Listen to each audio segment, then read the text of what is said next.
Hello to everybody and great good evening to all of you. कैसे हैं आप लोग? सब बढ़िया होंगे और अच्छे होंगे। जैसा कि आप लोगों को पता है, नीट पीजी 2022 का एग्जामिनेशन 21 मई को है, यानी कि 2 दिन बाद।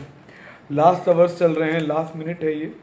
तो बेसिकली आज की वीडियो में भी डिस्कस करेंगे कि क्या क्या चीज़ों का हमें ध्यान रखना चाहिए बिफोर एग्जामिनेशन, कि जिससे हमारा स्कोर और रैंक इम्प्रूव हो, और हमें कितने कितने क्वेश्चंस कम से कम सही होने चाहिए कि हम गवर्नमेंट सीट्स के लिए एलिजिबल हो पाएँ और एग्ज़ाम को क्वालिफाई कर पाएँ। उस पर भी डिस्कस करेंगे।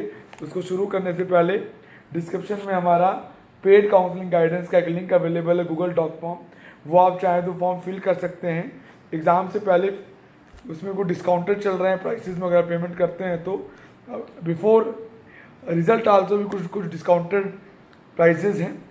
जो कैंडिडेट्स फॉर्म को पहले फिल कर देंगे, पहले हम उनको एंटरटेन करेंगे, उसके बाद हम बाकियों को एंटरटेन करेंगे। लास्ट टाइम ऐसा हुआ था कि हमारे स्लॉट्स जल्दी बंद हो गए थे, जिसकी वजह से बहुत कैंडिडेट को हमारी सर्विसेज नहीं मिल पाई थी और हमें मना करना पड़ा था, इवन कॉल्स भी नहीं रिसीव कर पा रहे थे। सो इसके लिए आप गूगल डॉक फॉर्म भर सकते हैं, साथ के साथ में व्हाट्सअप कर सकते हैं आप 9675200801 पे और 9690796426 पे भी आप व्हाट्सअप करके हमारे टच में रह सकते हो। जो भी क्वारीज होंगी उसका आंसर भी आपको करेंगे। तो चलिए शुरू करते हैं। बेसिकली जो रेगुलर क्वेश्चन आ रहा है कैंडिडेट्स की तरफ से कि सर कितने क्वेश्चंस हम करके आए तो क्वालिफाई हो जाएंगे, मेरे अकॉर्डिंग आप 75 से 77 क्वेश्चंस अगर आपके पूरे करेक्ट होते हैं तो पूरे चांसेस माने जाते हैं कि आप क्वालिफाई ईजिली हो जाने चाहिए। 75 से 77 क्वेश्चन अगर आपके करेक्ट रहते हैं तो नेगेटिव को हटा के। एक बात और क्या है कि नेगेटिव को अगर आपको बचाना है, अगर आपको ज़्यादा नेगेटिव नहीं करने हैं, तो ये मेरी आप लोगों को सलाह है कि आप ज़्यादा नेगेटिव ना करें।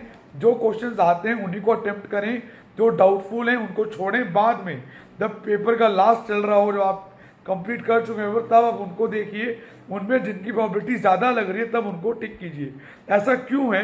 क्योंकि एक एक मार्क्स पे कहीं कहीं रैंक्स का अंतर आता है, यानी एक मार्क्स पे बहुत सारे कैंडिडेट्स होते हैं रैंक्स पे और ऊपर नीचे अंतर आता है। इसीलिए हर रैंक की वैल्यू है। रैंक की वजह से आपकी ड्रीम ब्रांच मिस हो सकती है, चाहे वो गवर्नमेंट हो, चाहे वो डीएनबी हो, चाहे वो लो फीस वाले प्राइवेट हो। हाई फीस वाले प्राइवेट तो कितनी भी रैंक आती है उतने भी मिलते हैं। लो फीस वाले प्राइवेट थोड़े पहले ख़त्म होते हैं, सबसे पहले गवर्नमेंट और डीएनबी ख़त्म होती है। इसीलिए आपको इस बात का बहुत ध्यान रखना है कि कोई भी क्वेश्चन हम नेगेटिव ना करें, नेगेटिविटी बिल्कुल भी अपने अंदर ना रखें, पॉजिटिविटी के साथ एग्ज़ाम दें। कल शाम से बेसिकली आज से ही आपको जो रिवीजन वर्क है वो स्लो डाउन कर देना है। ये रिवीजन का टाइम है, नया कुछ पढ़ने का टाइम अब है नहीं। ऑलरेडी 20 से 25 दिन काफ़ी डिस्टर्बेंस भरे रहे हैं पोस्टपोन को लेके। इन सभी चीज़ों को आपको देखना है, समझना है। नेगेटिव से जितना बचें उतना बेटर है। जो टॉपिक्स आपको ईजी लगते हैं, जिन टॉपिक्स पे आपकी कमांड है, पहले उनको करें, उसके बाद थोड़े जो टफ हैं उनको करें, फिर जो और टफ है उनको करें। जहाँ पर आपको लगता है कि 2 ऑप्शंस में डाउट है उसको एनालाइज करें, फिर अटेम्प्ट करें। जिस क्वेश्चन के बारे में बिल्कुल भी पता नहीं है इसको बिल्कुल भी अटेम्प्ट ना करें, क्योंकि नेगेटिव मार्किंग की वजह से 1 नंबर भी अगर घटेगा तो भी आपकी रैंक में फ़र्क पड़ेगा और हो सकता है वो आपकी ड्रीम ब्रांच को अफेक्ट करे। अगर आपको गवर्नमेंट सीट्स लेनी है, जैसे कि आपको रेडियो, डर्मा, मेडिसिन, इनमें गवर्नमेंट एमडी लेनी है, तो आपको ये मान के चलना है कि कहीं ना कहीं आपके जो क्वेश्चंस हों वो लगभग 145 प्लस सही करेक्ट हों। इवन 145 क्वेश्चंस वो आपके करेक्ट कहीं ना कहीं होने बनते हैं, या नियर बाई 150 के आसपास आप मान के चलें। अगर ऐसा रहता है तो ही आप गवर्नमेंट कॉलेजेस की सीट्स के लिए रेस में हैं, चाहे वो स्टेट हो चाहे वो ऑल इंडिया हो। अदरवाइज आप डीएनबी के लिए चले जाएंगे। काउंसलिंग जो होगी वो रैंक पे होगी।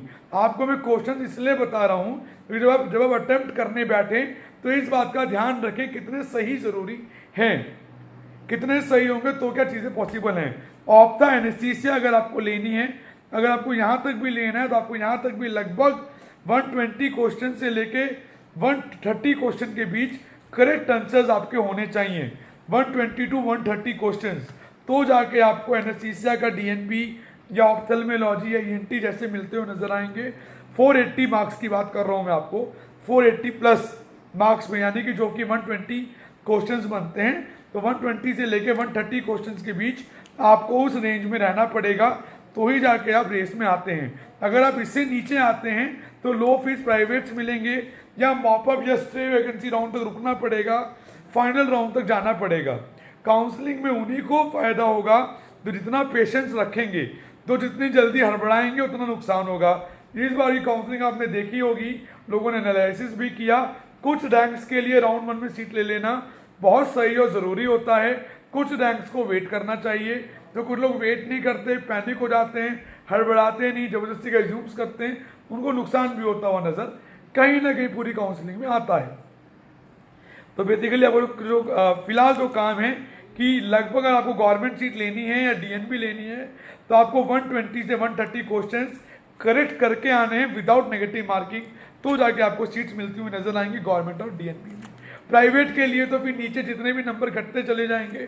प्राइवेट में बहुत सारे ऑप्शंस हैं, कर्नाटका है, यूपी है, आंध्रा है, तेलंगाना है, बहुत सारी ओपन स्टेट्स हैं, उसको रिव्यू करके ट्राई कर सकते हैं। पॉजिटिव रहना है, पॉजिटिविटी के साथ जाना है, एडमिट कार्ड के साथ जो जो चीज़ें ले जानी है वो ज़रूर ले जाएं, एक प्रिंट आउट निकाल के फ़ोटो ज़रूर लगा लें, जो जो आईडी कार्ड्स आपके पास अवेलेबल हैं वो ओरिजिनल आईडी कार्ड ले जाएं, जो रजिस्ट्रेशन सर्टिफिकेट है अगर ओरिजिनल है तो ओरिजिनल ले जाएं, नहीं तो अगर आपके पास प्रोविजनल है या जीरोक्स है वो ले जाएं, कि जिससे आप उन्हें रीज़न बता सकें और अटेम्प्ट कर सकें। एग्ज़ाम सेंटर पे टाइम से पहले पहुंचना होता है, टाइम से पहले पहुंचें, लास्ट टाइम की हरी बिल्कुल भी ना रखें। लास्ट मोमेंट पे जितने भी र्यूमर्स चल रहे हैं इन सभी र्यूमर से एक डिस्टेंस बना के रखें, और र्यूमर से जितना दूर रहेंगे उतना बेटर रहेगा। बी पॉजिटिव, एक हेल्दी स्लीप ले लें एग्जामिनेशन से पहले कि जिससे वहाँ पे कोई प्रॉब्लम या डिस्टर्बेंस आपको नहीं क्रिएट हो। प्रॉपर चीज़ों के साथ चलिए, ज़्यादा परेशान पैनिक की ज़रूरत नहीं, एंजाइटी कंट्रोल रखिए, जितना करना था आपने उतना कर लिया, बस आपको जाके 2 दिन बाद एग्ज़ाम देना है, ये फाइनल मोड है, इसके अलावा कोई और रास्ता है नहीं। तो पैनिक कंट्रोल कीजिए, एंजाइटी कंट्रोल कीजिए, इससे भी कहीं ना कहीं रिजल्ट और रैंक में इंप्रूवमेंट होता है। पूरे साल की पढ़ाई एक तरफ और वो जो एग्जामिनेशन टाइम होता है वो एक तरफ, वहाँ जितने आप काम कूम पेशेंसफुल रहेंगे उतना अच्छा रिजल्ट आपको आएगा, उतने अच्छे क्वेश्चंस करके आएंगे आप शांति के साथ, और कोई भी गलती ज़बरदस्ती हड़बड़ाहट में नहीं होती हुई नजर आएगी। इन चीज़ों का ध्यान रखिएगा। एज ए काउंसलर कई सालों से देखता आ रहा हूँ चीज़ों को, तो मैंने आपको बताया है। इवन मैं एक बात और कहूँ, जिन लोगों को मेरी बातें थोड़ी सी अजीब और गलत लगती हूँ वो चैनल को अनसब्सक्राइब कर सकते हैं, तो कोई इशू नहीं है। और जिनको ठीक लगती हो, समझ में आती हो, वो सब्सक्राइब करें, शेयर करें और बेल आइकन को भी क्लिक करें, जिससे आपको मालूम चल जाए कौन सी वीडियो कब नहीं आई है और आपको कैसे इसको फॉलो करना है। तो sir please be in touch with us by WhatsApp 9675200801, और डिस्क्रिप्शन में हमारा गूगल पे लिंक दिया हुआ है, गूगल डॉक का फॉर्म का, वो फिल करके भी आप हमसे कनेक्ट रह सकते हैं। हमारी पेड गाइडेंस के लिए आप फॉर्म फिल कर सकते हैं, तो हमारी टीम आपसे कांटेक्ट कर लेगी।